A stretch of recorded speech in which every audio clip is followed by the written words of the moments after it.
Hey, everybody. Welcome back to the next episode of Rabbit Hole. I'm joined, as always, with my friend Ray McClintock and Kyle Gilroy. And special guest today, old friend of mine from North Carolina. We went to college and master's program together. Michael Jefferson. How are you doing, Mike? Cheers, everyone. Appreciate you guys having me on. Cheers. Absolutely, dude.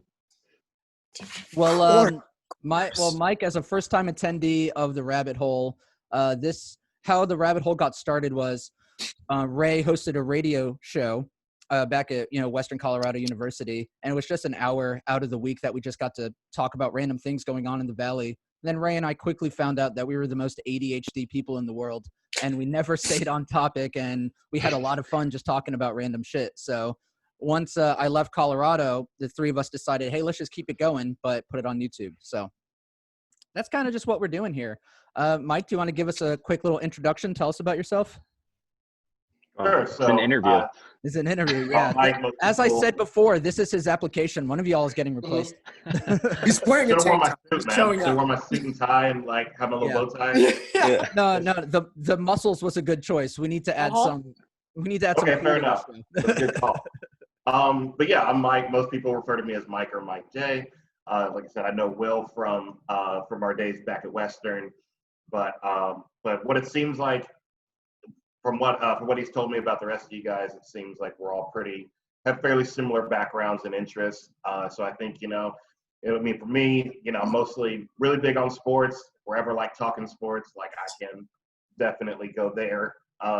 Definitely a big comic book nerd. So anything in that realm is definitely my territory. But I like to think of myself overall from a conversation standpoint. Nothing's really off topic for me. I'm pretty transparent about anything that I believe or anything that any positions that I hold on pretty much any topic, whether they be serious or not so serious. So yeah, I think it'll be good. Like I said, I'm really excited to be here, and hopefully we can definitely get some good conversation. Well, I shouldn't say hopefully. I know we're going to get some. Yeah. I like Mike already. Yeah. Oh, I'm excited. I'm excited. This is going to be fun. So, Mike, you mentioned sports. There's something that happened recently that the two of us cannot ignore talking about. Cam Newton with the Patriots. Wait, yes, what? Absolutely. Yeah. So if you all didn't see this, the Patriots have signed Cam Newton for a one-year deal with Bill Belichick and the Patriots. Now, I don't know yet if he's going to be second string or first string or what's going to happen, but 1 year with Cam Newton in the Patriots, and I'm not okay with it. Wait, did Brady leave? Yeah, he's with Tampa Bay. He's with Tampa Bay. Yeah, but so is Gronkowski. Dude, Gronkowski got out of retirement, basically. Oh my God. Dude, yeah. COVID, I've missed so much stuff with COVID. 2020 makes no fucking sense, I tell you. Everything's backwards this year. Zero. None. I guess I'm a Tampa fan now. I mean, damn. I've never been. Listen, man, growing up in North Carolina. What was that, Kyle? I think Ray's got a man crush on. Oh, no, he played at University of Michigan, so yeah, got to follow him now. Oh, you have to rep him. Yep. See, I was never I was born in New England, man. Everyone called me a bandwagon fan when I was in North Carolina for the Patriots, but no, I grew up liking these guys. I'm not a Tom Brady fan, I'm a Patriots fan, but I am not a Cam Newton fan. I do not like that man as a quarterback. So I'm just not happy with him coming to my team. Yeah. But I'm just one man's opinion. That'd be like Aaron Rodgers coming to the Bears. It's well, might not be bad, but it's, not ideal. The Bears. Let's not talk about Bears. I can't imagine how talented you have to be like Rob Gronkowski and just take 2 years off playing professional football and just be he was sitting on the couch drinking a beer one day and was just oh, Brady's back? Hey, honey, you want to move to Florida? Hey, dude, we're moving. No. Yeah, no, I think we should just, I don't know, I feel we can just start playing football again. Whatever. It'll be fun. The only quarterback I wish I was was Jay Cutler. He can have diabetes and smoke cigars and just get off his couch and go throw a football. Dude, that was Kerry Collins way back in the day as a Charlotte. Yes. Kerry Collins used to get smacked before the game. I remember I heard one story. He woke up and forgot he had a game to play. He was on the couch and they were dude, Kerry, wake up, man, you got a game. He was oh, shit, I forgot. He was at that level and would go out and throw for 300 yards and 4 touchdowns. He's just like, screw it, man. It's raw talent. Yeah. It's like Lawrence Taylor bumping coke in the locker rooms. Hell yeah, that was real football back then. That was real football. Let's just, you know what? Let's just make steroids mandatory again. Yeah, Dude, baseball was so I'm much with better. Bill Burr on that. I want peak performance out of my athletes. If they're already going to be mongoloids smashing into each other, let's make them the biggest mongoloids possible. Yeah, I heavily agree with Bill Burr and his sentiments around steroids in sports. It's like, hell yeah, I want to watch a guy, throw a football over the grandstands. Like, yeah, Especially exactly. baseball. Baseball was so much more entertaining. Oh, yeah. You remember the Mark McGwire, Sammy Sosa, like home run Yeah. season? That was It was like peak steroid era. that was. I had all their baseball cards, and I was like, man, like these things are gonna sell for so much money when I'm older. And then it was just like they just got like tarnished because of steroids, and it was like, dang, these cards were pennies. You have to stamp an asterisk on those baseball cards. Yeah. Yeah, seriously. If you imagine like somebody like Cody Bellinger or somebody that's like, these guys are slinging like 50 home runs and they're not even that big. Mm-hmm. Or Pete Alonso, some Mets fan, like Alonso's my boy. Yep. He might already be on steroids, but this guy banged out like 40 home runs. I'm like, if he's clean, you know how many home runs this guy would hit on steroids? I really went Have you seen the New York Yankees? Like, come on, their entire squad's on steroids. I really wish we had a steroid allegation for a sport that, like, you wouldn't expect to see a steroid allegation with, like badminton or speed walking. Or like like a marathon runner that's just jacked out of his mind. It's the Hulk. Table tennis. I was just about to say table tennis. Yes, oh my God, the Chinese table tennis players. Where? Imagine they get so into it already. What if it was like professional hot dog eaters? They just like roll up. Their jaw muscles are just like look like chipmunks. Yeah, just doubted them. Not even chewing them. We just shoving the whole hot dog in your mouth and keep it moving. With veins coming out of your neck, like those weird freaking neck veins. God. The whole pack. Don't even take them out the wrapper. Just like sounds like Jesus. Down the hatch. Sounds like a villain on like Teenage Mutant Ninja Turtles or something. Yeah. That would pop out of a comic book page, like just like fuck. That's funny. Oh my goodness. Well, I think the argument is honestly, it was always like, oh, it's a bad influence on kids and like the youth and all that stuff, and it's like no, like it's just entertainment. Where I think the negative influence comes in is within Hollywood, in the steroid use there, and how they, like Christian Bale, like the dude loses like 1,000 pounds for, the Machinist, and then he's back up to like, close to 200 for Batman. And within that whole like industry, there is prevalent like, steroid use and supplement use. So I think that sends a worse message to people. Oh yeah, this guy's just naturally like this. Actors need to put their body through hell to get a role. Yeah, absolutely they do. It's almost like if you ever watch a typical workout for somebody who wants to be in a Marvel movie, it's it's absolutely insane. Like so there's a stand-up comedian, Camille Nanjiani. He's become really, really more popular in movies these days, but he's like got casted in a Marvel movie. Eternals. I think it's in the Eternals.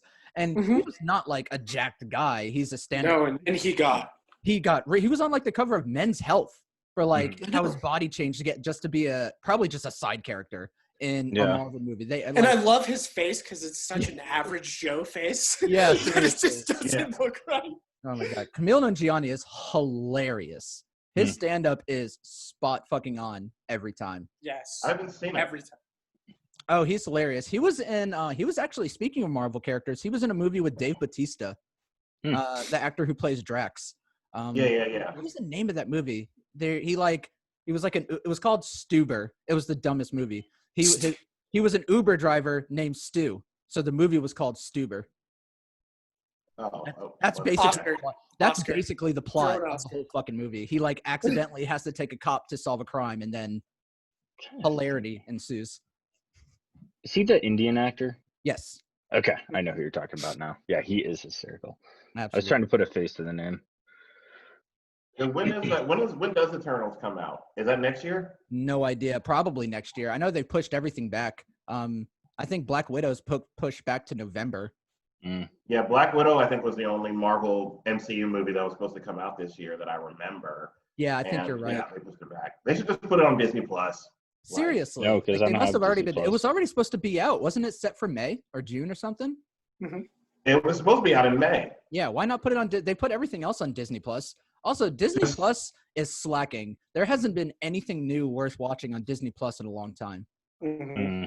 Not since season 7 of Clone Wars ended. Yeah, I've such a problem with them doing that. What was that, like guys? that? Oh, sorry. I was just gonna say it ended so quickly. Like, yeah, I know like the other seasons were like almost like 20 episodes deep. This one was like 12. 12 or 13, yeah. Yeah, it ended so fast. I mean, granted, at the point where it ended, it was like, where else do you go? That's true. They had already executed Order 66. Like, Vader was already a thing. Like, what else are you gonna do? Dude, those last 3 episodes, holy shit. Yeah. With Ahsoka working with Darth Maul and like figuring shit out as Order 66 is going on, seeing the behind the scenes of that was intense. That was very intense. I think the next, if they're gonna go with anything like Star Wars in terms of a TV series, they need to go Old Republic. I became like huge Old Republic fan. I think they're working on. I actually think they're working on an Old Republic movie. And is that the one that Taika Waititi is going to direct? I hope so. I don't know. But I hope so. I know he's directing one, but I didn't hear about it being the Old Republic. You see, I've heard 2 different. I think I'm combining rumors, honestly. I know that he is slated to direct a movie, and I've also heard that an Old Republic movie is like being talked about. So my brain probably just connected them. Wishful thinking. Yeah. I think I watched. Sorry, Ray. Go for it, man. I think I watched season 7 for like 3 episodes because my buddy was a huge like into the Clone Wars, and I was just sitting there like the whole time like, Ahsoka, you dumb ass. Like, just listen to the man. Just listen. Why aren't you still a Jedi? This is going to be a really unpopular opinion, but I honestly did not know Clone Wars was like, because it was on Cartoon Network back in the day, right? Yeah, it was. I just assumed it was a kid show up until like, honestly, like 4 years ago when someone was like, you have to watch it. It's canon. It's like this. You know what? Obviously, I'm going to look at everything through rose-colored goggles because I grew up in that era. I didn't watch a lot of Clone Wars growing up, but it was around that time where cartoons were fucking incredible. Like Teen Titans was amazing. Samurai Jack, I still rewatch. That show is absolutely Samurai Jack. Yeah, so it was around that era where cartoons were like, they were 30 minutes long, they had character development, there was a lot of plot. Yeah. Like, even though it was a cartoon, like they were actually teaching good lessons and there was a lot of fun action. So it was combined in that time. So it was just, I don't know why I just caught up in the nostalgia thing. We had Avatar. To be a douchebag. Last Airbender. That's on Netflix right now. Yeah. Yeah. The whole thing is on Netflix. They don't have Legend of Korra. It's like just the original, not the any of the spinoffs. But honestly, like the original Avatar series was it. Like where it ended, start to finish, like it was a pretty flawless series.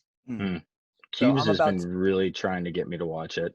I actually have not seen Last Airbender, unfortunately. You haven't seen Last Airbender? I haven't seen any of it. No. Oh man, you gotta watch it. I know, but now I feel like I missed. Like, you ever feel like it was so long ago, and I'm not a kid anymore, so I don't know if I would appreciate it as like I'm not looking at it through nostalgia, so I don't know if I would appreciate it like everyone else does. Yeah, that's fair. So I've heard it's pretty loaded with Eastern philosophy though. Okay. And that some of the stuff is pretty spot on with like how they explain things is very true to like the reality of like some of these philosophies. So okay. And if you're into martial arts at all, you'll like Airbender because a lot of their movements and how they bend water and air and do different elements are all like taken from different martial arts styles. So if you're into that sort of thing, don't know if anybody in this group is, but if you're into that sort of thing, you'll really appreciate it. Yeah, Will is. Oh yeah, I'm really into martial arts. I train daily. Will is. Yeah. He's Iron Fist. I don't know if you know Yeah, this. that's me. I'm secretly Batman. Just don't tell anybody. I believe it, Speaking of honestly. cartoons, man, I learned how to be a douche. Johnny Bravo. Oh my God. That's a great show. Freaking Johnny Bravo. Johnny Bravo is the reason I cannot be like that cocky asshole, because I saw him fail so many times and I'm like, oh, apparently that's not what girls want. So I can't be that guy. Johnny Bravo like subtly taught me not to be a douchebag. So kudos, Johnny Bravo. I know. Johnny Bravo and then Dexter's Laboratory too. Motherfucking Dexter's Laboratory. Oh man. Those are the one where he got stuck saying cheese omelet. Yes. And, you remember that episode? Omelette du fromage. All he could say was cheese. Omelette du fromage. I first saw that episode probably 25 years ago, and I still remember it like I saw it 25 years ago. God, it's so funny. I can still. Oh man, what were the other good ones on Cartoon Network? Oh my God, the one where he made a Name Kids Next Door. The one where Dexter made a mech suit to play dodgeball. Remember that episode? Yes. Oh my God, he was just like nailing punks on the face with this robotic arm. Oh my God, you remember Ed, and Eddie? Oh yeah. I remember that show used to piss me off. I'm pretty sure I lost brain cells watching that show. They were so stupid. I was just like, oh my God, I can't take this. What's the other one with the dog? Courage the dog or something? Courage the Cowardly Dog. Courage the Cowardly Dog. Yeah. Oh man. Dude. Those were like the peak. Yes, that was like peak cartoon era. Peak Cartoon Network. Peak Cartoon Network. Dude, man. Gargoyles? Gargoyles. Yeah. Oh man, now we're Street Sharks. Do you guys remember those? Yes, I remember. I had all this. I had the action figures. Me too. I love Street Sharks growing up. I had one of the puppet sharks. Nice. I had it for like 20 years. My goodness. I held on to it for like 20 years. He was like, this was my childhood right here. I think I held on. I think my most cherished childhood doll was I had a Gerald doll from Hey Arnold. That I got at Universal Studios. Yes. I had that thing until I was like probably 13 or 14. Like I was almost a grown ass man still like playing with this Gerald doll. Nice. I still have my original Power Rangers Megazord, like the original one from like 1993 or something. No, dude, not here with me. It's back at home. Ray, that's awesome, dude. I know. And awesome. I just like broke it apart one day and like put it together. I was like, oh, this is sweet. So sweet. Did any of you guys get into Bionicles? Yes. Okay. I definitely had a There was not too much. I know what Bionicle was, but I didn't get that much into it. There was a Reddit post. Dude, I had all of them. I had way too fucking many. Things. Yeah, I had like the little enemies, like the ball dudes who would like roll around. I'm pretty sure my parents had to take out a second mortgage to get all of the Bionicles that I bought. I had Legos, Bionicles. Like I loved building that shit, dude. I had so many Bionicles. I would just like take them apart and just like build my own creatures. Oh, cool. Yeah, nice. Yeah, I saw a Reddit post on that the other day, and I was like, oh my God, like you know how something like it just like gets like pushed to the back of your brain and you don't like ever think of it, because why would I think of Bionicles nowadays? And I was like, oh my God, like like that awkward Christmas with Uncle Jeff. Yeah, just push it way back. The dick was in the box. Oh my God. Oh God, Uncle Jeff, Jesus. Uncle Jeff, no. Oh my goodness. Oh yeah. Oh, poor Jeff. You know, it's another toy though that like is no longer a thing. Well, first of all, yo-yos came back. That was great to see. The GI Joes. Did any of you guys have GI Joes growing up? I did not. Yeah. Really? Yeah. Okay. They used to be so cool. And like when I think back to it, it's just like indoctrinating me into like toxic masculinity and a militaristic lifestyle. Dude, so do you want to talk about? You want to talk? Yeah. Hey. That's why you wanted to join That's why you wanted to join the Army, Ray. Was because GI Joes. I bet that would set up such unrealistic expectations for people who actually go into the military. Oh, I know. I had like. What do you mean? What do you mean I can't have a pet elephant with me? Yeah, seriously. So Cobra, right? That's where we're going to go fight? Yeah. Yeah, Cobra. I went in Stone Cold Steve Austin and came out J-Beebs, okay? Like, I don't know what Oh my you God. guys So, all right. Yeah. So talking about cartoons that have withstood the test of time, Teenage Mutant Ninja Turtles. I would agree with that. I can't remember a time in my life where there wasn't a fresh iteration of TMNT, like a cartoon or TV show or a movie. Like it's always But that out there. 90s TMNT was Yeah. phenomenal. Late 80s, early 90s. Like Also, the Sega video game of Teenage Mutant Ninja Turtles. Yes. It's a side scroller where you play as the 4 characters. Yeah. Oh Yo, my God. Donatello, you could murk anybody. It is like seriously one of the best video games. Like to this day, I can pick it up and play it, and it is as enjoyable as it was back then. Yes. Seriously. I guarantee you if they did a TMNT game for PS5, it would do numbers. I guarantee numbers. It would like PS5 graphics, but it's TMNT. But and maybe you do like an old school side scroller. That would be a really cool iteration. I'd buy it. They could probably make it so easily for the Switch because there's already been so many like TMNT games on Nintendo and Super Nintendo. They could port it very easily. Yeah, sure. And they put the Turtles into Injustice too, and they're just so OP. Wait really? Yeah, if you play Injustice 2, they're DLC, I think. Really? I'd not heard of that. I put way too many hours into Injustice 1. Oh my God. My brother and I wanted to go pro. We were like, we can do this. We could do this. It just spent a whole summer practicing online, like, and then I went nowhere. Yeah. Brought out the power glove. I had the app on my phone that I'm with you, Ray. I just logged hours. And I was like, dude, I'm so good at this. And all I'm doing is swiping up, swiping left. I was just like, I'm so good. Yeah, no, on the consoles, it was, I mean, yeah, I thought I was good too. And then I hopped online and this dude was just like bouncing me off of both walls for like the whole round. And I was like, oh my God. 8-year-olds, man. Yeah, probably, honestly. Probably. Well, that's speaking of PS5 though. Oh, so speaking of PS5, the new Spider-Man game that's with Miles. Oh man, that sold me. Like as soon as I was already like 75-80% chance going to buy it. When I saw that, it went to like 120. Yeah, it's making me want to lean towards PlayStation. I've never owned anything PlayStation. I've always been either Nintendo and or Xbox. And there's so many PlayStation exclusive games I want to play, like God of War. Some of the good Final Fantasy games, like there's so many I want to dive into, but I don't have the time to dedicate to just video games. I don't know. Hey, Will, gamer. Check this out. I'm going to do my first hair flip ever. Oh, man. Look at that. Look at that. Wow. You still look like the evil character from Fifth Element. Dude, that is exactly what you look like. There is another exclusive game that coming out for PS5 that I think it has to do with you're in Colorado and you're like the girl with the bow and arrow. There's like dinosaurs. Like robot dinosaurs? Yes. What is that called? I don't know. It's driving me nuts. PS5 exclusives. I was going to say GTS. GTS. That's not. Horizon. Yeah. Horizon, yeah. Yes, Horizon. There it is. Oh, Horizon. Yeah. Wait, I think it's Horizon. Horizon Zero Dawn. Okay. Yeah.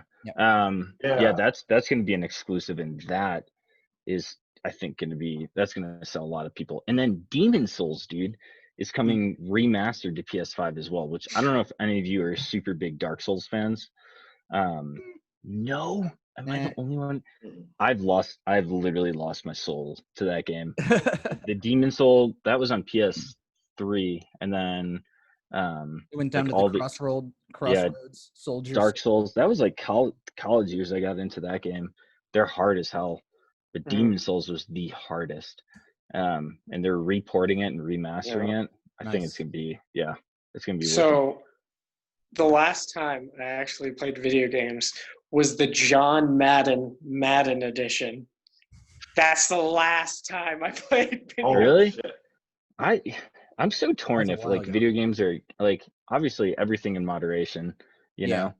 And sometimes I do lean more, or I drift into I'm playing way too much zone, you know. But I think I've finally developed. I think Overwatch was the last game I really like got into, and I was like, what am I doing here, you know?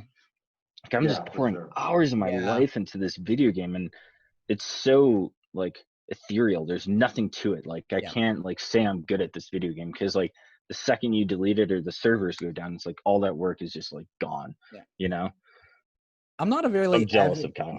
I'm not a really like a big time gamer. I don't play that often. I like the history of video games more than I do the like playing the games themselves. Like I watch so many random documentaries about the history of video games, different games and creators, and like what they had to go through to get this content to like home market. And then like the crash of it in the 90s and like its resurgence with PlayStation and everything. Like that is something I've like logged way too many hours to, is researching like the history of video games for no reason. Well, I mean, if you pull out Galaga, I'm like, bitch, it's on. I'm sorry. I hold a record at Asteroids in downtown Chicago at a gaming bar. Wow. No, I didn't know we had royalty on this. I went to the bar to, you know, meet girls and have a good time, and I ended up just sober. Dude, shut up. It's not your turn, man. That's how it happens. Are women not impressed by high scores? Like I feel like I don't think so. Fucking every movie in the 80s lied to me. Fuck. I just figured like once I got the high score, there'd be like a line behind me. Wait, is Molly Ringwald not waiting right next to World Destroyer? Just waiting to show off my skills. No, dude, it's some 50-year-old named, like, sorry for using your name, Mike, but it's like 50-year-old Mike, like at the end of the corner, you end up having like a 3-hour conversation with. Yeah. You end up impressing 50-year-old women at arcades too. I got the next one, honey. Let me put my quarter down. Hey, I'm wrong with a good old cougar night. Yeah. Seriously. One of those every 6 months. Every 6 months. 6 months to get your cougar. Oh my goodness. Out here, that's a good ratio. That's a good ratio. Means different things out here. Just dipping a toe into the cougar pool. Just a little toe. You don't get too crazy. Just make sure you still got it. Yeah. I hope so.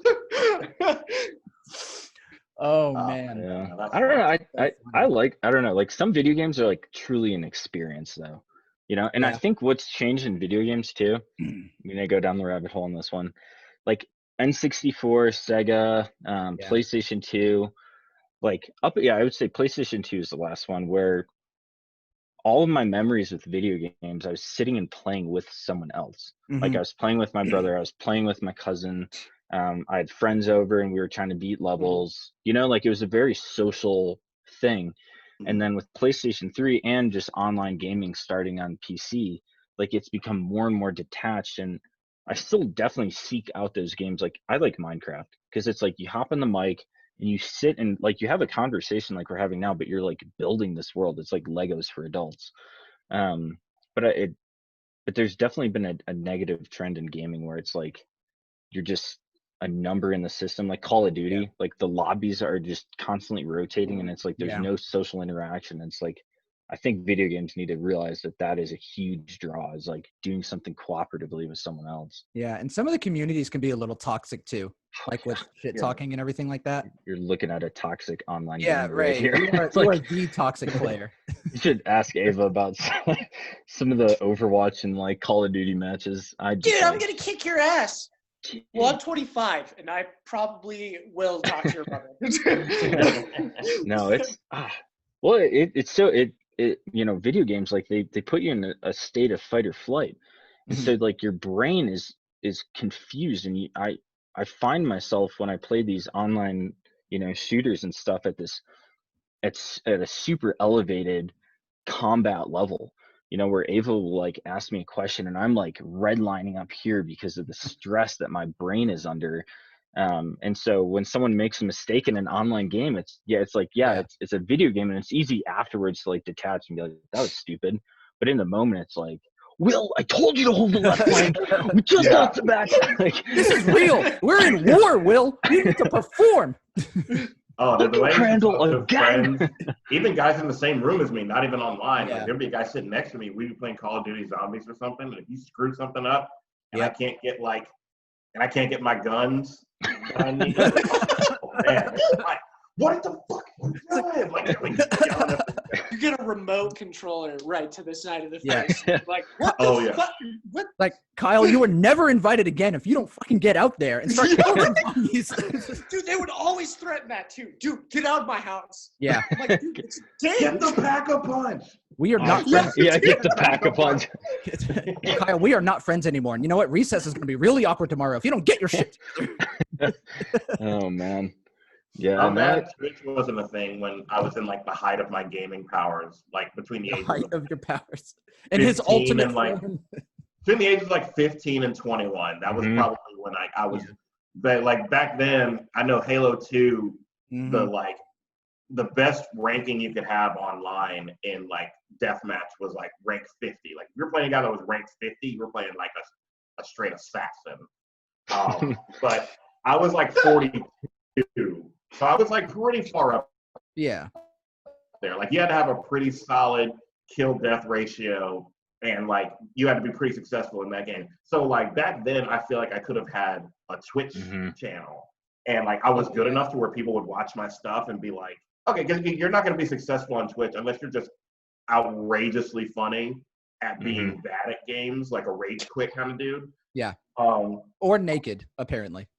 Apparently, you could be a booby streamer. Yeah, that's something that you can be. Apparently, I don't know if anyone. I read this in a book, so I don't. Yeah, my friend told me. Yeah, I heard it from a friend. Be the Sam Kinison of video games.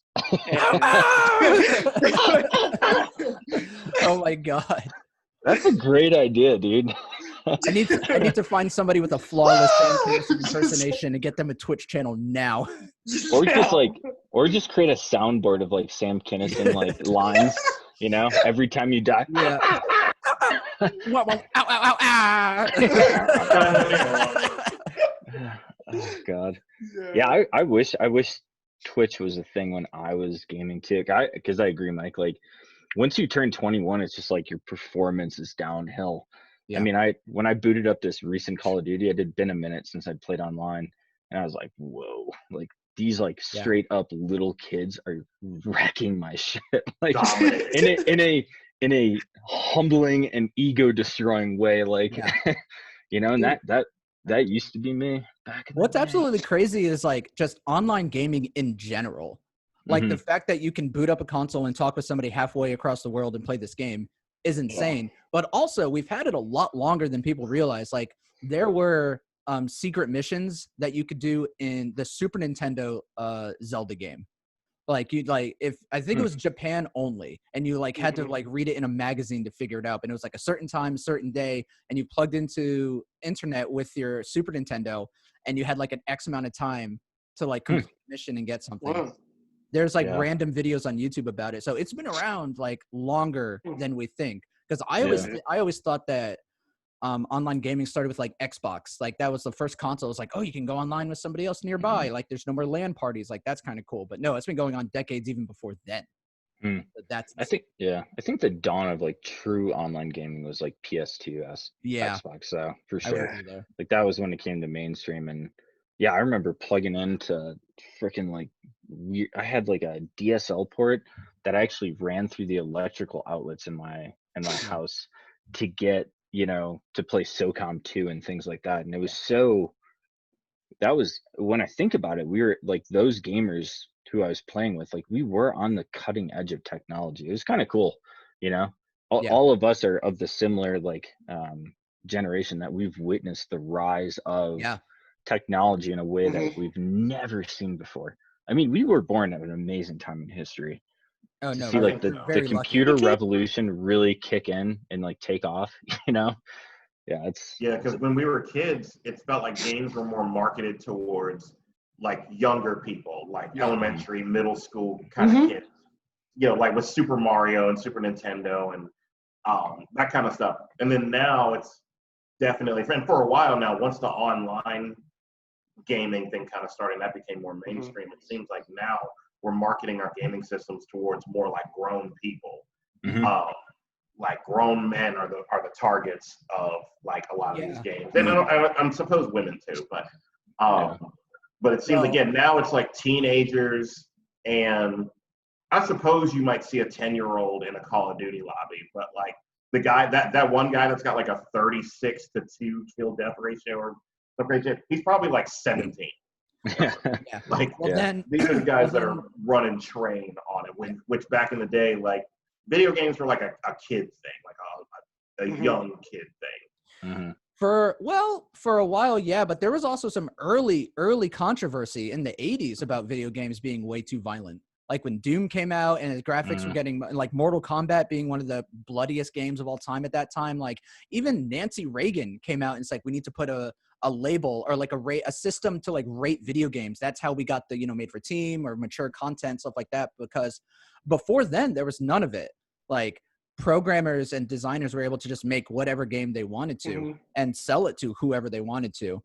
And then there was a bunch of controversy like, my child killed somebody because of this video game. Well, that's just a parent who doesn't know how to explain a video game to someone. And then the government always has to jump in. Sorry, there's my rant about the rating system because I research it way too much for video games. But I do think the target consumer age group is 20 to 40 for males. And then I would say specifically white males too. Oh yeah, no, and I think females too though make up about a third of the gaming population now. It's a number that's been steadily rising. So, which is cool to see. Yeah. Well, you're definitely seeing the marketing, how it's marketed towards. And then you see sex life go. Oh, is that so? Oh, it's Kyle? just mine. I think that's just me. Is that why you don't game, Kyle? Is that your Kyle? Is that your sex life? Is your sex life dropping bombs during sex? That's when you know it's bad. Oh, wow. I need those electrolytes, baby. Like, come here. Man. Is it really that high now, though? A third of gamers are women. Yeah, it was. I think it hit 20% like a while ago. And so I want to say I'd have to fact check that one. No.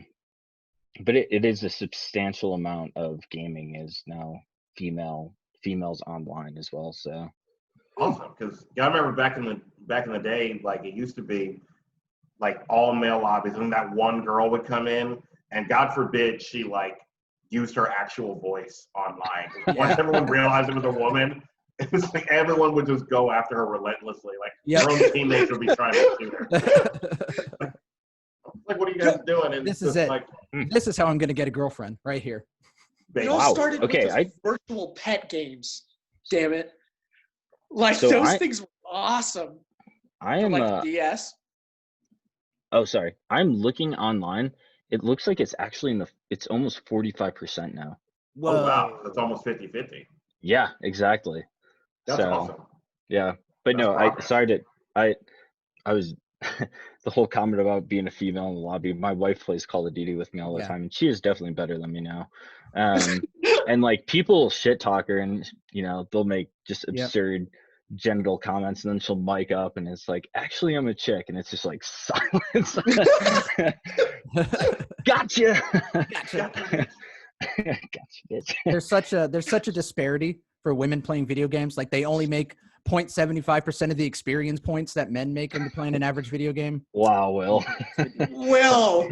You had to go there. This is an issue that we're not talking about in this country. Oh my God. Will. Do not put this on Twitter. They will find you. Oh, man. I'm on y'all side. I don't agree with it either. I want equal. Oh my God. I want equal experience points for all participants. That is actually a great metaphor for that that whole argument, though. To be honest, it's okay, great guys. Parallel. And it's 2020. I don't actually believe what I'm saying. It was just a joke. You have to make that very clear. Yes. Just trying to get laid. So. This is Oh my God. Well, you see, I post these videos to my Tinder page, so I need to make it to this point, and I need them to know. Hey, how long have we been going now? I mean, if they make it this far in, dude, they're a keeper. They're in for the long haul. Yeah. Yeah. Oh my God. Toxic masculinity on the whole. Yeah. Tinder, most of my friends use Hinge now. I thought Tinder was like, I thought we kind of like moved on. I don't know. I haven't been on a dating app in quite some time, but. What is Hinge, Mike? Do you know much about it? Kyle's like, tell me more. I need help. Hinge is kind of like, so it goes a little bit more in depth. It's almost like a Facebook profile. Like somebody can get to know you a lot better on a Hinge profile, and people can go through and like individual parts of your profile, not just your photos. Like if you can say, like, oh man, like I'm really in, this is my favorite quote, and like some girl will like that. And you can like send a match with like a comment and stuff. It's kind of like the in between. That's awesome. It's Tinder like Christian Mingle. It's almost like farmersonly.com actually. No. So the best way to describe Hinge is like the in between of Tinder and Match.com. It's like you're not ready to commit. Like you're not looking for the one, but you've also like moving away from the one night hookups of Tinder. You're figuring. So it's not like having a profile of like Lucifer on ChristianMingle.com. No. Like my name is Lucifer Morningstar, and I'm here. That's actually great. Oh God. Oh man. Don't look up my. I can see the girls on that app now. No. I can definitely see. You can make that profile, and every girl will be like, "Oh, I can change him. Oh, this is a project." I can. Oddly enough, that reminds me that it was a really viral YouTube video from a long time ago. Of this guy that he went online and made a profile called Jesus Died LOL and was just joining random lobbies. Yeah. And like was recording people's responses to him. You see him like in a Call of Duty lobby, and he'd like jump in, and like 10 seconds in, you just hear somebody like, "Jesus died, LOL. I'm gonna kill you, man. I hate you. I'm gonna shoot you in your face, man." It's just like so much hatred. Yeah. It's just constantly people just going after him. That's so funny. I miss the good old days of like early YouTube. Remember early YouTube? No commercials, nothing was monetized. Like the most random videos would be up, and a lot of them would be people who would like troll groups in like Call of Duty or Halo. Yes. Those are the golden days. Those were some good days. I remember the most famous video of my freshman year, or at least the one we always referenced, was my new haircut, where it was this guy. This was right before Jersey Shore took off. So it was like this guy, he was like, "See this?" And he had like the Pauly D spike, and he was like, "This is my new fucking haircut." And he was like walking around with his like tank top and like protein. Oh my God. I don't know, you'd have to see it. Like YouTube was like it was kind of like, well, it was an early evolution of like Vines, and it's just it just kept getting easier to send out videos and shorter. And what were some of those popular videos in your high school when you were going through? Tourette's guy. Tourette's guy was really popular. For me, like what was it? The guy, it was like someone who was running for senator, and he was like, "We're gonna make it to the White House." No, it was the yell. It was the yell.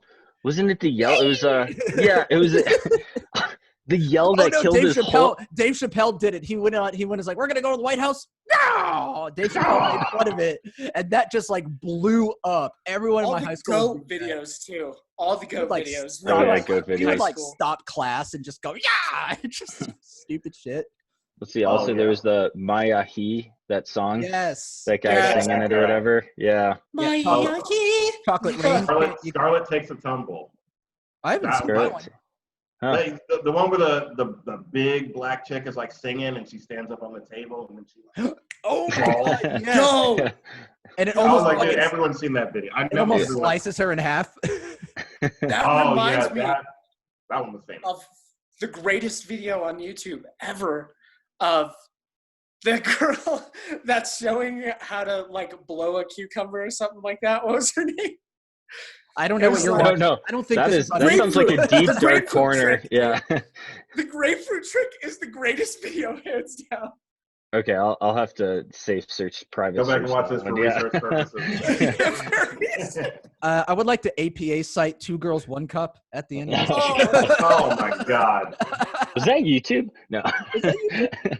I'm still oh my God, traumatized by that fucking video. the Juggernaut bitch video. Yes. Oh, the Djibouti dubs? Yes, the Djibouti. And that video got so popular, they put it in an X-Men movie. Really? I think it was X-Men 3 when they actually had a Juggernaut character. And he was like stuck in the floor, or like a character like immobilized him in some way, and they were running away from him. And he goes, "Do you know who I am? I'm the Juggernaut, bitch!" Like, yes, I remember that. Oh, that was like, I saw this shit on YouTube. I didn't know that. I was today years old when I learned that. Yeah, dude. Look up. I'm pretty sure it's Djibouti dubs, the Juggernaut bitch. I watched that video fucking daily when I was in high school. Yeah, that was a big one. That or what are the Billy Mays dubs too? Oh my God. Those Djibouti dubs as well? They might have been. Yeah, they were. Wait, no, I think those are Djibouti Djibouti dubs. I don't think the X-Men one was. I don't know if that was Djibouti dubs. Yo, the Sham Wow guy. The Sham Wow. So funny. Yeah. Video. You see the golden age of the internet. Yeah, Billy Mays here with another fantastic product. Leave this shit. Just slap it on wall. Boom. Good. Oh my God, Djibouti! I used to love those Djibouti dubs advertisement videos. Those are great. Oh my God! But you can't forget the pinnacle of YouTube, Charlie the Unicorn. Or Charlie Bit My Finger. Charlie Bit My Finger is another one. Yeah. Charlie Bit My Finger. Yeah, that got. Charlie the Unicorn is just. Yeah. God. It's a Leoplorodon, Charlie. I watched it like once and I was like, that was so annoying. Yeah. Oh man. I wonder what the next YouTube is gonna be. The next YouTube? Yeah, like what is the next thing? Nope, not YouPorn. There's this thing. So there's something that I recently got in my home called television. Oh. And you hook it up to, I think, a cable box, and it's just live TV. It just happens instantly. Like no one's talking about this. It's so cool. That sounds like the next wave, man. Yeah. All they need is like a little handheld device that you can like change the channels with. Yeah, I have to get up. Maybe and manually change iPhone the channels. 5. I heard you can get an app on your phone for that. Whoa. Really? You can do that? Dude, okay, my favorite thing to do in college, I don't know why we found this so funny. We downloaded a universal remote app, so it controls it. You can set the frequency and everything of the remote. And we would mess with the channels in the cafeteria because it was like cable or whatever. And we would find the weirdest shit and we would crank the volume up. And then like, as the workers would like walk, why is this? It was so funny back in the day. We just would we would mess with it for hours on end. Yeah. So universal remotes, you guys should check them out. They're a good time. Oh, we definitely had one. Did you? Yeah, I'm pretty sure we had one growing up for our TVs. Shut up. You had two I know, that was AA batteries in there. Yeah. Probably, yeah. Remember back in the 2000s when you needed to have a separate device for everything? Now everything's on your phone, but if you wanted to take a photo, you needed a camera. Oh yeah. Digital cameras, man. Right on your phone. Those used to be a thing. Right. You used to walk around with a cell phone, an iPod, and a camera. Yeah. Honestly. And a yo-yo, and probably an Xbox controller. You see, that's why I work. No, and a Game Boy. And a Game Boy. Game Boy. Yeah. That's why I had cargo shorts. You want to trade hold all of your right now? Well, you see, if you had the Game Boy, then you knew somebody else had the Game Boy, so you needed to get the connector cable. But if you're at a sleepover, it's dark out, but you want to keep playing, so you need the light that goes over the Game Boy. The worm light. It's a worm light. Yeah.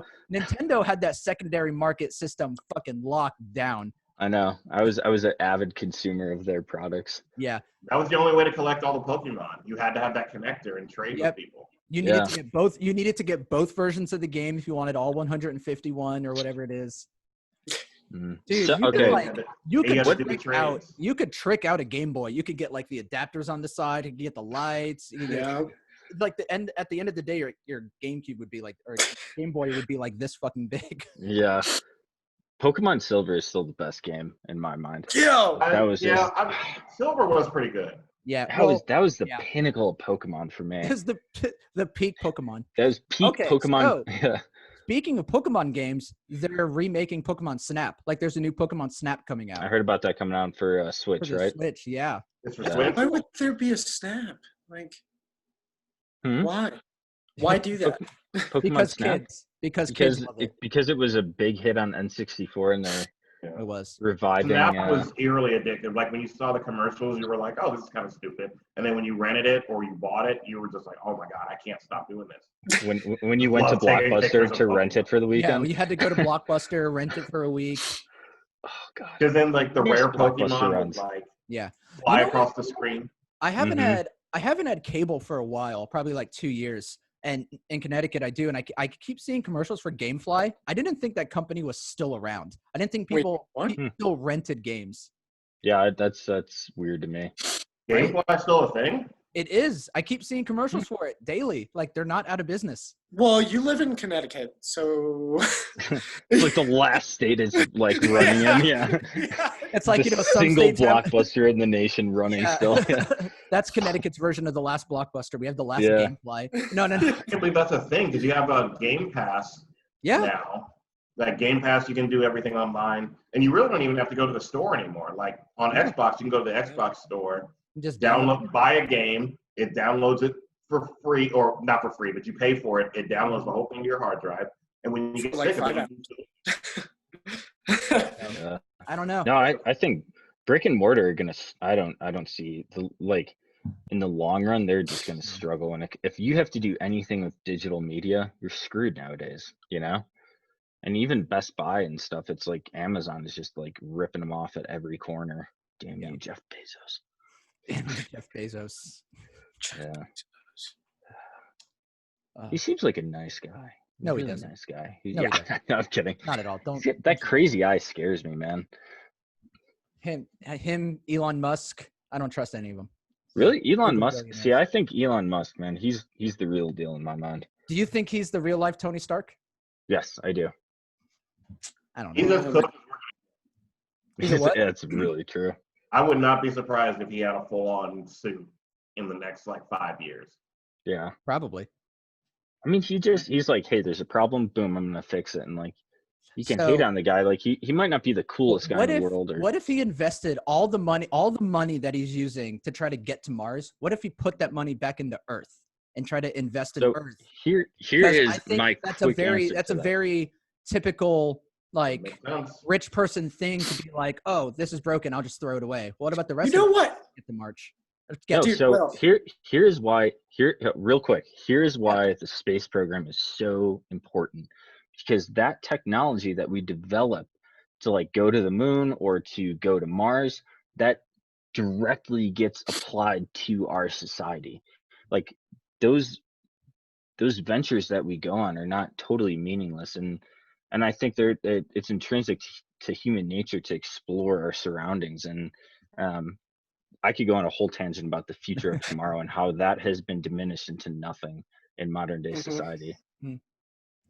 Yo, going back to the Iron Man thing, but nobody noticed. Besides me, nobody noticed that the dude was the villain of that movie. Like the coolest, like Iron Man, Robert Downey Jr., Tony Stark, against the dude. Oh yeah. The original one. I was like, wait, what are you talking about? Yeah. Wait, is that? Yeah. No, seriously, the dude abided on that movie. That was so long ago that came out. 2008. Really? It all started 2008. That's I really do think like that storyline is going to go down in history as being just really revolutionary in terms of how we tell stories and movie theater media. You know, to have that one in the game plan. Oh, sorry. Go ahead. No, that's it. I was just gonna say, I thought as awesome as RDJ was playing Tony Stark, I thought the 3 Iron Man movies were probably like the worst trilogy compared to like Captain America 1, 2, and 3 and Thor 1, 2, and 3. Iron Man had the weakest trilogy. I think Iron Man 1, that was it for me. Like I don't think I even saw Iron Man 3.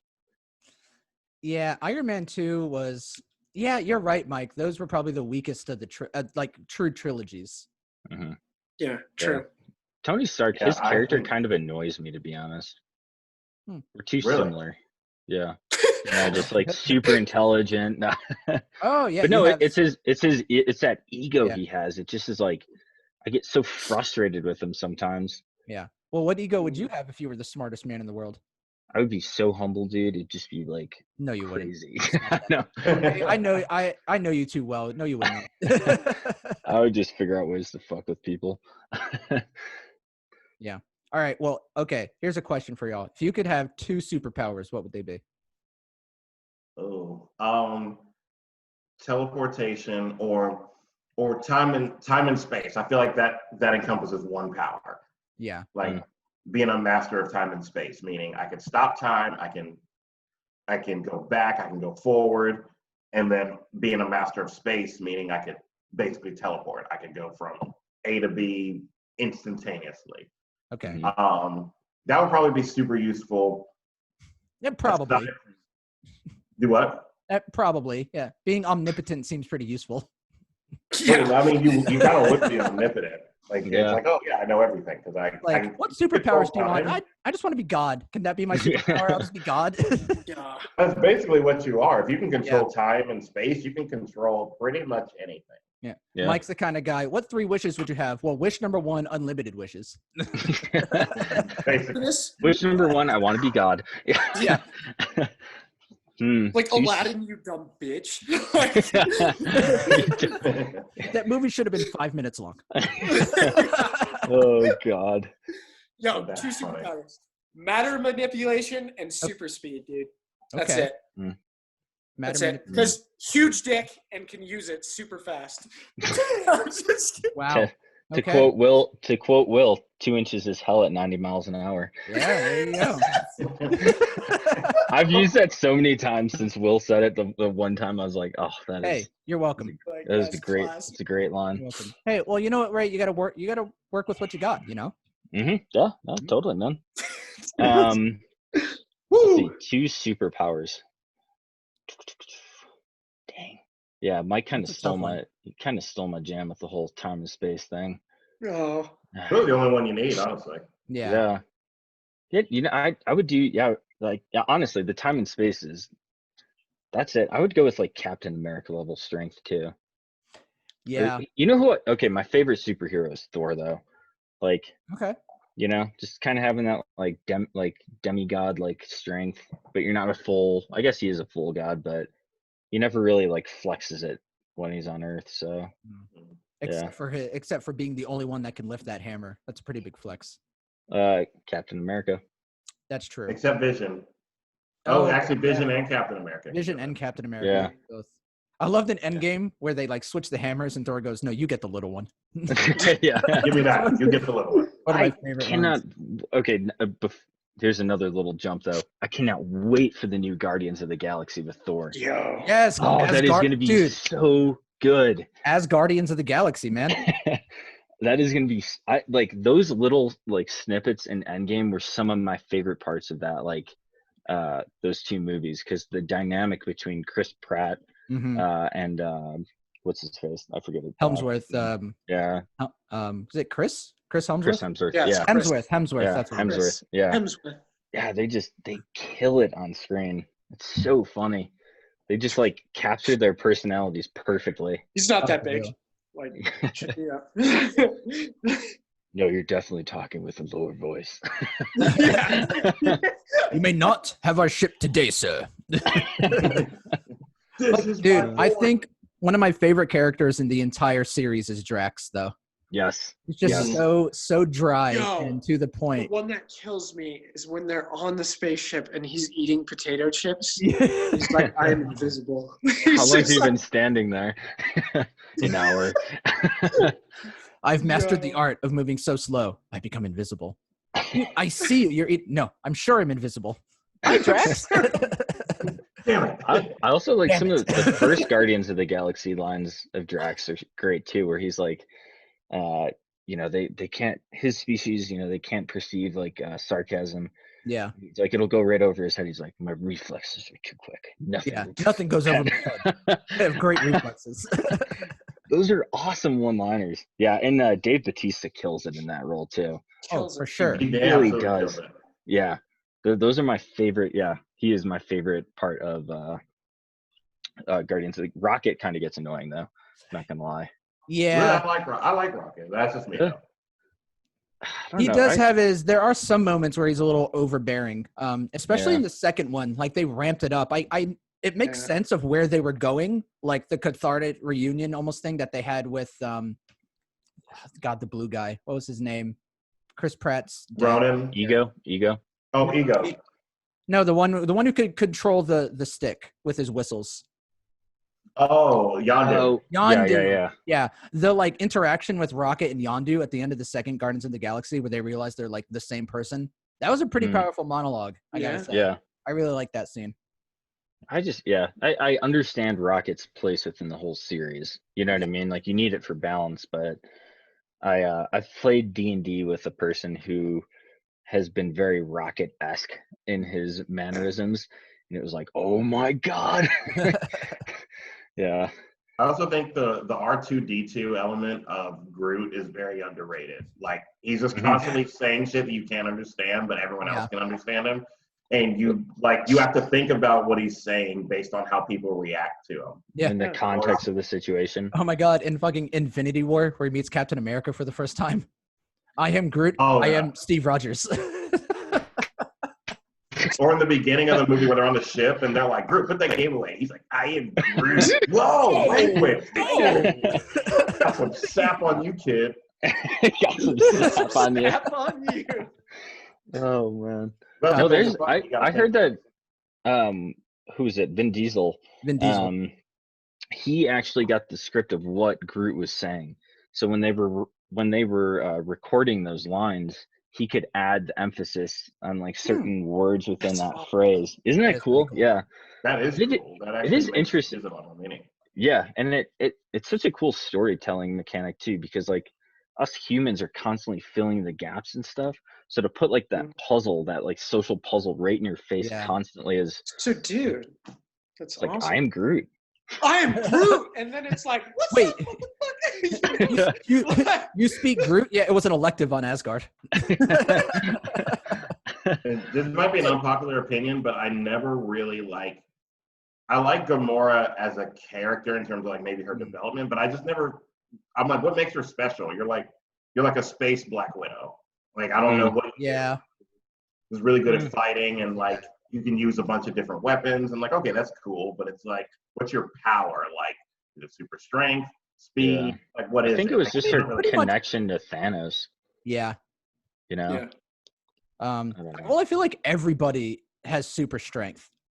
You know, I feel like every single character has like showed some feat of super strength. Yeah. Like, even Rocket, to an extent, like can be outrageous. With his huge guns.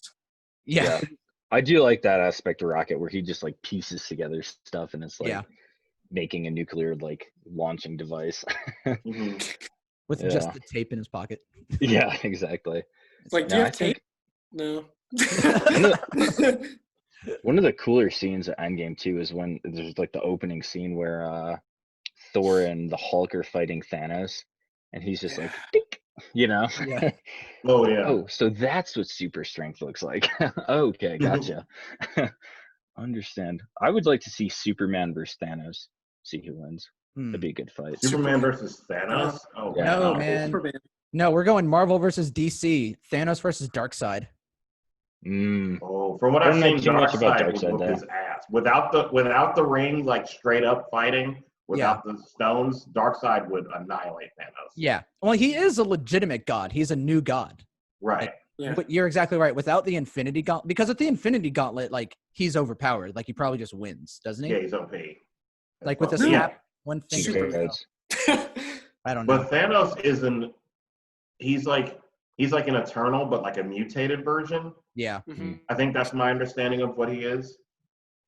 And obviously the Eternals are like basically all gods. Like, they have like this unworldly strength. And on a level that like the Avengers can't even comprehend, which is basically what Thanos, which would explain what Thanos is. But he's some kind of like evil mutation of the Eternals, which I think that's what's going to make the Eternals such an appealing movie. Is we're coming out of Endgame, and now we get to, so Thanos is still like very ambiguous as a character. Like people don't really know where he came from, why he's so strong, like what is going on. And my understanding is Eternals is going to explain a lot of his backstory, which I think is what's going to draw people to want to watch the movie. That's cool. Yeah, I'd be interested. You know what's going to be funny is if like thousands of years from now, like another civilization looks back on ours and they're like, oh, the Marvel superheroes, the gods of their time, like it's a modern American Day mythology. Oh my God, no! It'll be like a Galaxy Quest, where they think it's historical. They think that's historical documents. They think that the Marvel characters were like it was like actual people that they recorded. They would go to the church and they would sit in front of a giant screen and worship their gods. And there would while be eating popcorn and soda. There would be like a radical group that wants to do what Thanos did. Yeah. Oh no. Well, what's crazy is like but before hopefully all of us live like long lives, we live to like 60, 70, 80 years old. By the time we get to that age, animation and like cinematics will be so advanced that like our kids or even grandkids will be kind of like how we look back on the original Star Wars before they like did all the re-editing, and we're like, you look at lightsabers and they were all flat looking and you're like, what the heck was that? But back in the sticks. Yeah, in the 60s, that was like the craziest shit you had ever seen. Like I'm just eager to see like how is technology, how is cinematics like 60, 70 years from now going to shit on what we're watching? Oh, I think it's going to be pretty serious, man. I mean, the shit we have now is already really good. Like, could you imagine like if you had a time machine and brought somebody from like 1910 to like now, or even sooner, like 2005 or 6 when the first Transformers movies came out. And like that shit would like blow their mind. I mean, we look at those now, and that was 15 years ago almost, and like it just looks okay. Yeah. Considering what we have now, it's insane. I think it's going to hit a point where it's going to reach such realism that it's going to be truly hard to distinguish reality from fiction. We're actually, I think we're already there. So there's Mike, I don't know if you've seen, but have you seen the documentary series that's on Disney Plus about how they filmed Mandalorian? No, I know what you're talking about, but I haven't watched it. Yeah, I think it's called Galleries. It's 8 episodes, and every episode is like a different segment of how they did the Mandalorian. Like first one's all about the directors, one's all about the actors, one's all about the score. Like it's super in-depth and very intriguing. And there's one episode that shows how they filmed it, and basically everything was done on a studio set. Like it's the circular thing, right? Yeah, they called it like the volume, and you're just in like, and it's like, it's absolutely insane how they do it. And like they went into like the concept of how they did it too. Like the camera like adjusts, the background screen adjusts based on like how the camera is moving. It's insane. Absolutely insane. It's actually it's pretty mind blowing how they did it. We're all on the Truman Show. Because watching The Mandalorian, you're like, I'm sure not all of it was filmed on site, but some of it looks like it had to be like real places, you know. Then you watch that episode, it's like, no, pretty much everything was built in a studio or on digitally, and you're just like, holy shit, that's the technology we have, where it really tricks people into thinking that's a real world. Yeah, I'm just waiting for like an Avatar experience where like you just like plug in with like the little umbilical cord thing, and you're just like, no. Honestly, that'll be what we're gonna be dealing with in 60 years. You'll go to a theater and it'll just be a seat, and it'll be like a little VR helmet will like come over you, or you'll like plug. Or it's the Matrix, where you're like, then you are the movie. Like, and then you wake up just watching a movie, you're experiencing the movie. So I Reeves. I legitimately think that's the future of media, though, is you're not a passive participant, you're actively changing the like direction and narrative of the story. You're participating in it, kind of almost similar to Westworld. I don't know if you guys have seen that. Where like you go and you've never seen Westworld. Will, season 1 HBO, do not watch season 2 or 3. That's just my personal opinion. Season 1 will blow your mind though. But it's basically a world where you can go and they've like, you know, carved out huge swaths of land. It looks like it was filmed out here in Colorado or like Utah. And it simulates kind of like the romanticized Wild West, but they have robots, and so these people will come and participate in this kind of like theater that's set up to entertain them.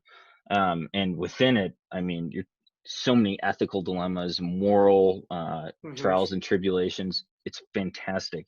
I don't think it's, oh, who knows? Maybe that will be a thing one day, but I think it's going to be more of like a plug and play kind of thing where you're just like, you know, your brain really doesn't know if what you just experienced was reality or not, which, okay. Yeah, it's going to be intense. I'm down. Ray's really thinking about that right now. He's like, dude, give it a go. Be like, could I be Orpheus in the dojo? Yeah. What if we're in the Matrix right now? We could be. I mean, we'd never know. You never know. Yeah.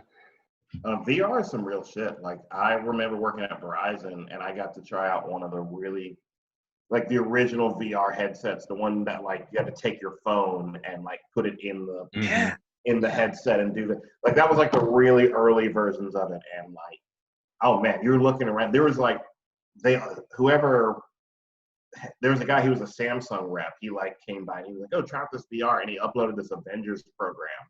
And like, you go into it and you're like literally charging into battle. And you look like to your left and like Iron Man and Widow over here. And you look to your right and like Thor and Hulk are back here. And you turn around and Captain America's behind you. And you're like, what the? He's just like, America, dude. So did I just get recruited by the Avengers? What the fuck? Yeah, you're saying they're like, yo, this is crazy. And then, but you can only do it for like 5 or 10 minutes before it started to give you a royal headache. Like, by the time I took it off, sure. Whoa. Man. Well, it's sensory overload at some It point. is. Yeah. I've messed around with the Oculus Rift, like the newest one. One of the RAs here at Western had it. And that thing was a trip. I'm not gonna lie. Sure. I was not sold on the whole VR experience because I was like, the graphics look shitty. Like, I don't know how the controls will actually, how like intuitive they will actually be. And then I put that thing on and it was like, I mean, you really get disorientated very quickly. It was humbling how easily my brain was confused. Really? To like what my environment was and where I was and how engrossing it was. Like, I straight up, like, you forget where you are at certain points because I was in a small little apartment, you know, and I was doing this one game where like you have to, like, every movement you make, it like picks up on and it'll speed up time. I can't remember what it's called. But like I was banging into shit and I'm like moving around and I thought I was facing one way when I took off the headset. What? I'm like in a corner in the other side of the room. Like, yeah, no, it's really, it's honestly, it's amazing how easily our brains are just like totally tricked into believing something else when it's so engrossing like that. So yeah, I think and everything's exponential too. So like we're still ramping up on this curve of technology. It's going to be really, again, we were born in a really cool point in history. We are. The fact that we can do this right now is pretty mind blowing. You know, that's very this true. is some straight up, almost all. I mean, Star Trek shit right here. We're in 3 different states too. Yeah, I know. I could just go talk to Kyle, but no. Dude, Ray. No. You know what? Yeah. You guys could just be in the same room. You're really increasing our digital footprint, man. I know, that right? is just so wasteful. No, like I agree with you in a sense that like some of the shit we're doing it's ridiculous. You know, like you said, it's very exponential. We're making new discoveries and new breakthroughs every day. But, you know, thinking back to what I was saying earlier about, you know, Elon Musk investing everything into the SpaceX program, like, yes, it is in our human nature to be exploratory and to just like question what is out there, what's our purpose, what are we seeking? But I still feel like it has this mindset of, well, the earth is doomed, so we might as well look for something else. Like if everything that Jeff Bezos or SpaceX or Elon Musk, like if they really invested into this planet, like we could clean the oceans, we could solve global warming, we could solve hunger, we could fix education. Like if we invested into it's because, you know, it has a very elitist view of like, well, this is broken, just throw it away and buy a new one. Like, why not try to learn? Why not look at it from a perspective of, you know, there's somebody out there who I could pay to fix this, or I could learn how to fix this, you know? You know what I mean? So that's just a view that I've just adopted kind of recently. We're all talking. Why can't we invest back into our planet, invest in the people in here instead of trying to find Martians? We're all having a conversation, and I farted, and nobody can smell it. There you go. That is. I mean, that's the pinnacle. Honestly, I feel like that's just what we've wanted ever since middle school. Yeah, seriously. Pretty much. Yeah. I see. I take a totally different approach to that whole space exploration thing. Yeah. I'm like, put as much money as you want into space technology development, whatever it is, because I think it actually brings us closer to home the farther we go away. But you see, sorry, Ray, I didn't mean to cut you off. Oh no, it's all good. Go for it. I want it. No, I was going to say, but I've seen there's like animes and books that are like, what if that creates a new level of elitism where only the 1% lives on Mars, but then it's the other 99% that are stuck with shitty old Earth where the water is giving everybody cancer. Yeah. You know what I mean? Kind of similar to WALL-E, Yeah, exactly. The Disney movie where they're on like a giant spaceship and like Earth is just a dumping pit. I mean, yeah, don't get me wrong. I do not have faith in humanity at this point in time. The foundations of my optimism for our species has been shook just a little bit in 2020 by Mike. We lost Mike. Mike, we lost your audio and video. Oh, there you go. Mike.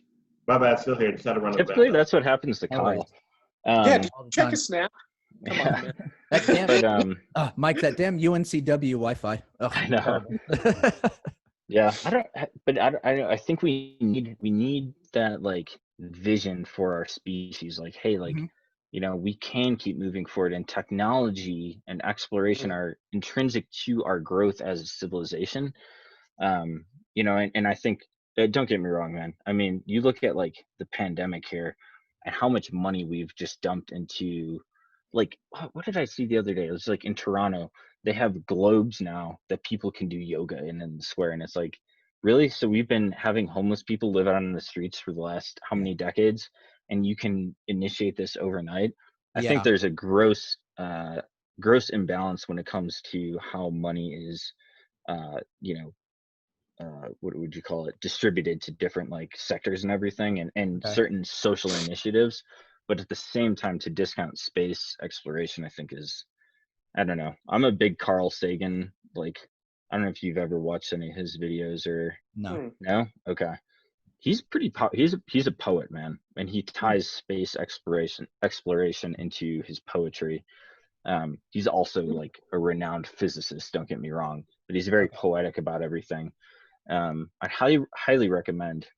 Wait, Carl Sagan, was that Neil deGrasse Tyson's mentor? Yes.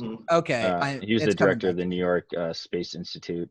There's a really cool, speaking YouTube, there's a really cool YouTube series that was created by NASA, and it's called the Carl Sagan series.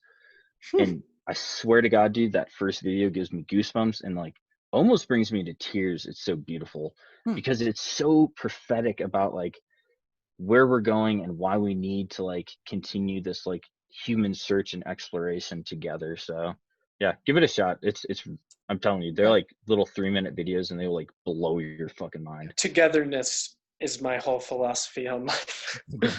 So I just watch Planet Earth and cry for 6 hours. Nice. Yeah, man. Speaking of shrooms. Yeah. Dude, I pet a cheetah the other day.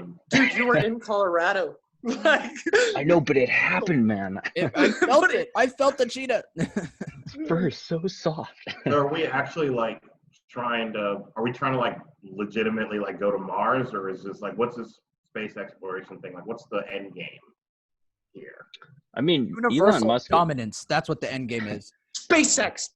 Well, Space Force. We're gonna dominate the entire universe. It's gonna be the best universe. We're gonna put a wall around our universe. Universes. We're gonna take the asteroids. We're gonna smash them together and make a wall. It's gonna be. Watch out! Trump. I'll tell you what. Nobody has done more for the universe since I've got here. Nobody. We're in an outrageous time, and it's gonna be the best. All right. Dude, your FBI agent just sent that clip to Trump.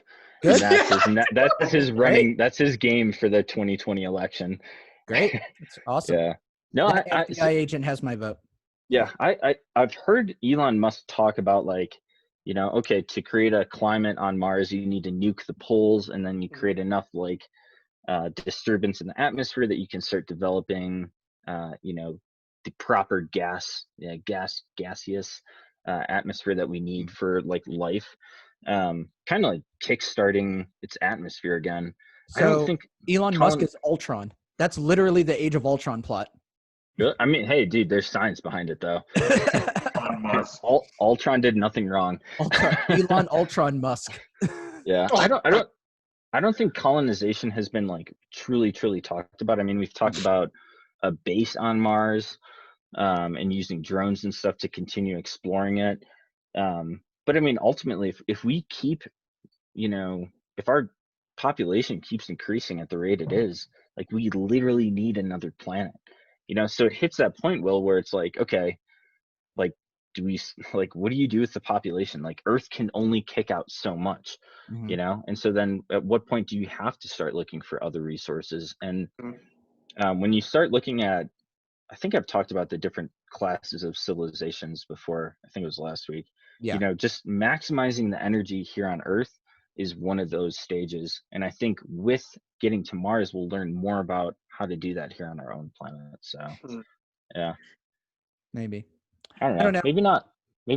Dude, maybe we don't even make it past the fucking elections this year. Who knows? Honestly, yeah, that's true. Honestly, though, like that world that you're thinking of, Ray, we're probably hundreds of years away. Oh no, see, but that's the thing, man. You have a vision, and there's a, that end game, that end goal is not just around the corner. This is like, hey, like it's like writing your goals out and putting them on the fridge. It's like, okay, yeah, it's a vision board. 5 years from now, I want to be living, and boom, and it's like, wow, that's so far off.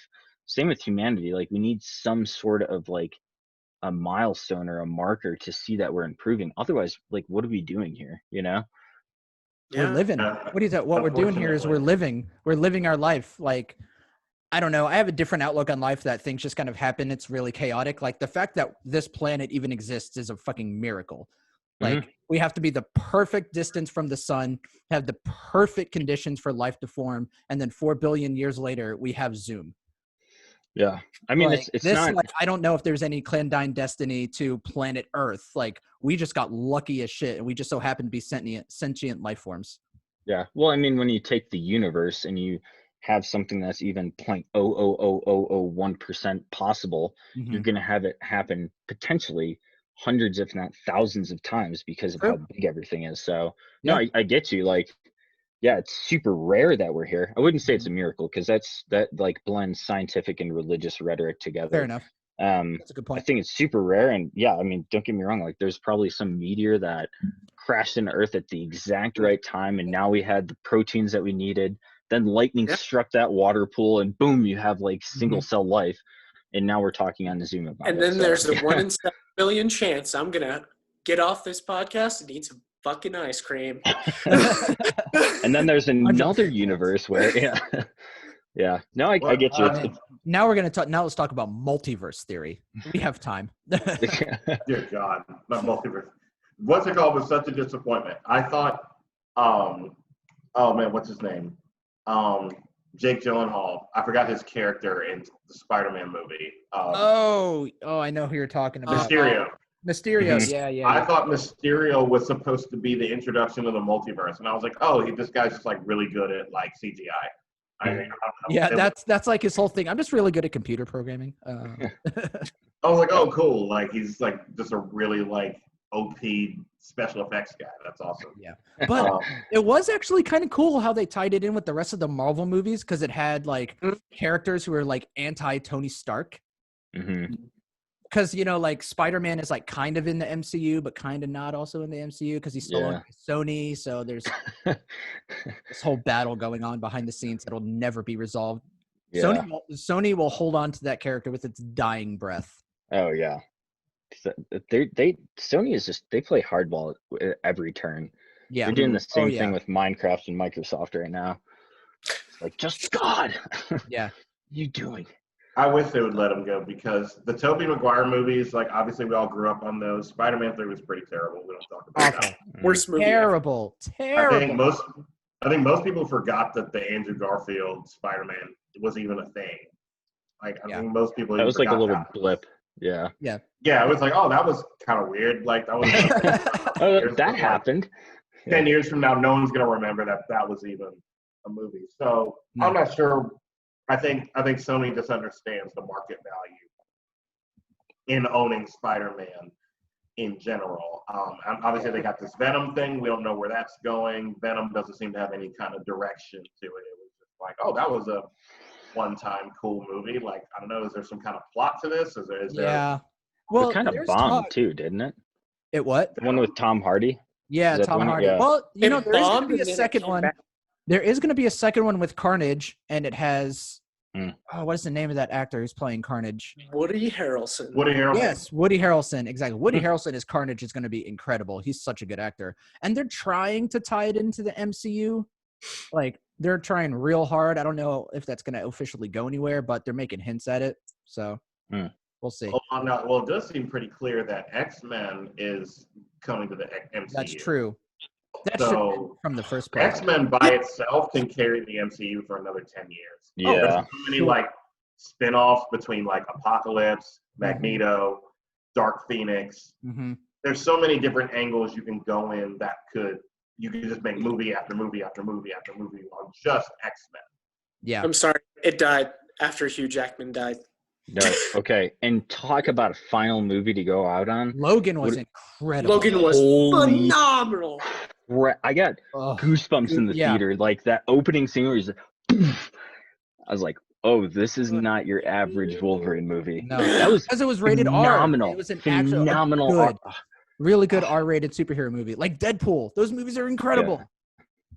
Yeah, no, but Logan takes the cake for me in terms of best comic book movie because like that was a powerful emotional movie because you knew it was his last one too. Yeah, you know, you're like, this is it. Like, and there was a sense of like, this is Hugh Jackman's final movie and like Wolverine's last stand as well. You know, I need to go watch that after this.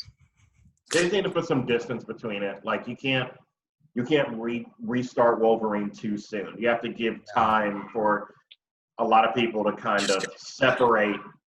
Kind of like how they did Batman. Like you had the Batman keeps rebooting they keep rebooting the Batman franchise, but they give you enough time to get over the last guy. Yeah. Like I thought the Christian Bale Batman movies were probably far and away the best Batman movies. Oh yeah, for sure. Way better than the George Clooney Batman or Michael Keaton. Any of that. Val Kilmer. Best Batman. Val Kilmer. But Michael Keaton, Batman by far were the best Batman movies were the Christian Bale movies. Hands but down. I would be open to another Batman if you put some time into it. So Michael Keaton is actually picked to replay Batman in Flashpoint movie. Really? Yeah. Really? Because Flashpoint's all about like alternate universe, like multiverse theory within like the DC universe. So there is, I don't know if it was just a rumor or if it's confirmed that Michael Keaton is going to be a Batman again for like a Flashpoint movie. So he's going to be this huge comeback. So epic. Yeah. Like Bruce Wayne's dad, Thomas Wayne. Oh like, my God. Batman. That's a theory. Yeah. That'd be sick. Speaking of Batman, is the most recent Joker movie with Joaquin Phoenix, are they doing anything with that, or is that just a one-time like? I think it got picked up for a sequel. So I still don't know how I feel about it. It was a really good mental health awareness movie. It was. I made the mistake of watching that movie high. That was bad idea. Shouldn't have done that. Dude, it was bad. I just want to see a consistent Joker. Like Heath Ledger, I guess, was supposed to be that guy. Man, He's dead. Ledger, can't do anything about it. It's terrible. Heath Ledger just nailed it. Perfect for the movie. Perfect for the time. That character, flawless. Absolutely flawless. But can't forget, Mark Hamill still had the best Joker of all time for the animated series. Yeah, I'm kind of disappointed that they're doing a second film for Joaquin Phoenix. But just let it be, man. You know, it's a great movie. It was a great story. Just let it die. Like Hollywood's like that, man. He got the Oscar. He got the Oscar. It got great ratings. They're gonna milk it for everything it's worth. For sure. I hate that. So my worry is they're gonna make it too comic booky. Like they're gonna bring in Batman. He's gonna be.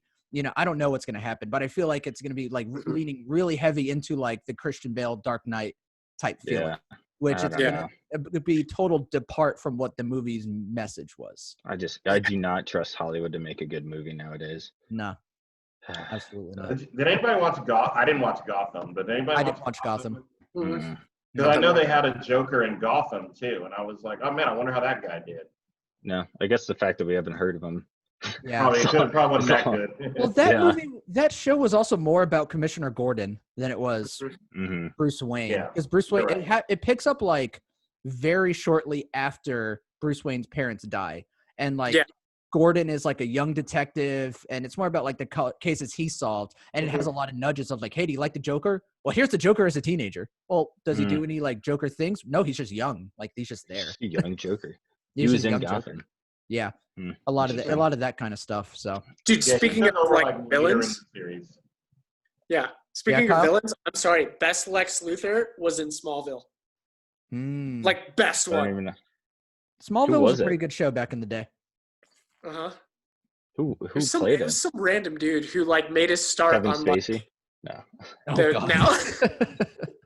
Yeah, Jesse Eisenberg Luthor, I wasn't buying it. I couldn't not at get all on board with that one. That was a weird one, man. That was the entire DC between the Superman movies and then going to Dawn of Justice or Batman vs Superman, and then transitioning that to the Justice League movie. I mean, it was okay. It wasn't the worst movie you've ever seen, but I don't know, man. It just seemed like really kind of like all over the place. I can't put my finger on why I didn't like it. It wasn't a specific reason. Gotcha. It was just kind of, it was like I said, the Jesse Eisenberg was kind of weird. What lost it for me in that movie is when the fight totally stopped and they realized both of their moms' names were Martha. Martha.